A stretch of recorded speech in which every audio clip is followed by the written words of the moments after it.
জাতীয় সংসদ নির্বাচনের দিনক্ষণ ঠিক না হলেও পটুয়াখালী জেলার 4টি আসনের দলীয় প্রার্থী ঘোষণা করেছে জামাত ইসলামী। বুধবার সন্ধ্যায় ইসলামিক ফাউন্ডেশনের হলরুমে আয়োজিত এক সভায় এই ঘোষণা দেওয়া হয়।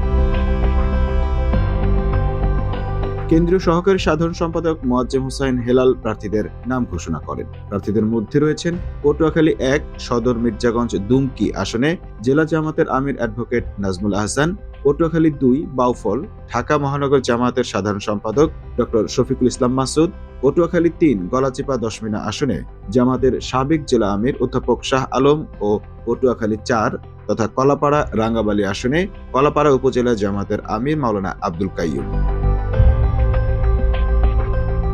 জেলা জামাতের আমির নাজমুল হাসানের সভাপতিত্বে সেখানে উপস্থিত ছিলেন বরিশাল মহানগর জামাতের আমির অধ্যক্ষ জহিরুদ্দিন মোহাম্মদ বাবর, বরিশাল অঞ্চল টিম সদস্য মাওলানা AK ফখরুদ্দিন খান রাজি, জেলা জামাতের নায়েবে আমির মাওলানা মোশাররফ হোসেন প্রমুখ। Mamun Mahfuz, time news desk.